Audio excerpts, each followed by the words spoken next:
I'm an event organizer, and I mostly do big anime conventions. I also have different jobs, but this is where most of my income is coming from. I've already been on many conventions, both local and international, so I have a fair share amount of exposure to weebs in their natural habitats. However, I just shrugged it off as them just being kids, and she'll treat them as customers, so long as they don't disturb other con-goers, as that's the time I give them the boot.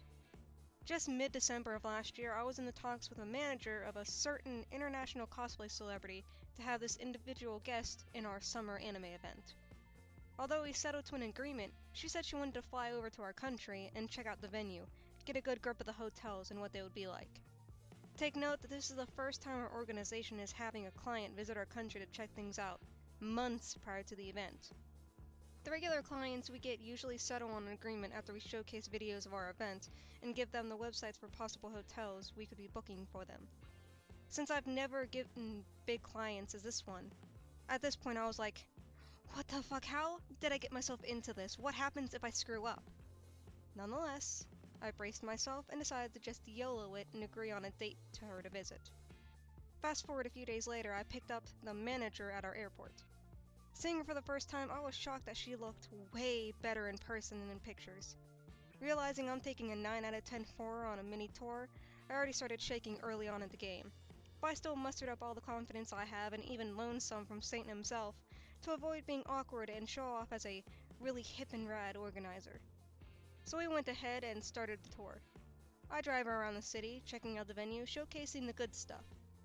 That turned out to be quite good, and surprisingly, it seems being hip and rad is right up her alley.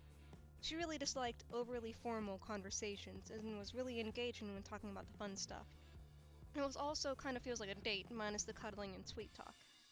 Fast forward to 7 p.m. and we just finished the tour, the last of the hotels in the area.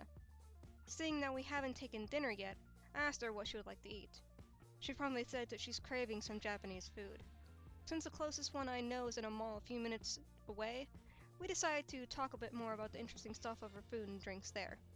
After parking my car, we went inside the mall and headed over to the Japanese food, which is one of our sponsors. This is when all things went downhill. Little did my half-autistic brain know that a cosplay convention is also being held that day in the mall's event, hosted by a different organization. Cosplayers and con-goers alike are fucking everywhere outside the event hall. I just look at her and shrug and say, well, what do you know? Fast forward after we went to the Japanese fast food, ordered our meals, and had a table. Just before our meal was served, a group of cosplayers had taken the table a few meters away from us. There were 5 of them, 3 guys and 2 girls. The 2 guys were looking pretty decent, and the girls also looked cute in their costumes. All except for this fat, 4-eyed guy wearing a yukata, face full of acne, and for a second, he looked like he had Down syndrome. That caught our attention for a second, but we immediately turned to our meal after it was served. A few minutes in, I saw that she was having a hard time using chopsticks. Don't laugh, I'm still practicing, she said while giggling in a cute manner. I taught her how to, but it was really hard for her, so she'd stick to just using her fork for eating sushi and ramen. We then noticed that the cosplayers across from us are laughing their asses off, like way too loud. What really ticked us off was the yukata guy was even banging the table as he was laughing, and that his friends don't seem to care. After a few awkward stares from everybody in the place, they quieted down. However, I really can't help noticing the yukata guy leaning in and whispering to his friends while eyeing my foreign client. I just took what he was saying to them as that she was looking really hot or whatnot. But here's the climactic finale, everyone. They finally finished their meal and started standing up to leave. Us, on the other hand, were still halfway, as we were having a few conversations in between eating.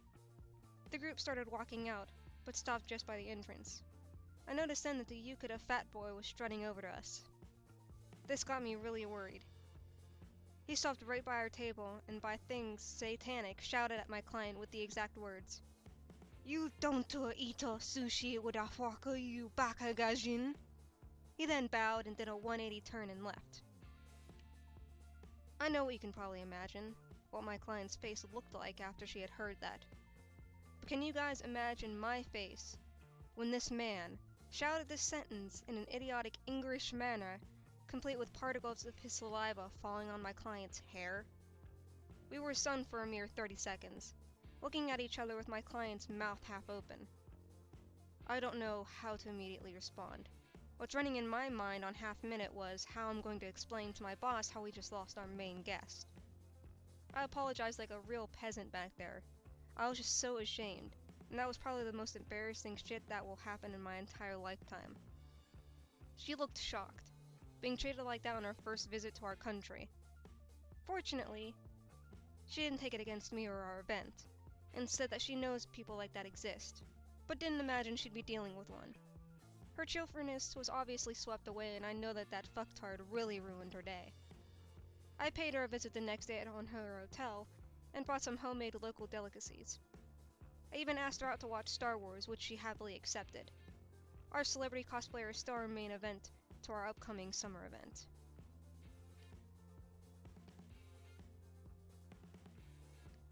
Remember, you can submit your own story through my Tumblr, and who knows, it might end up being the next video. Until next time, thanks for watching.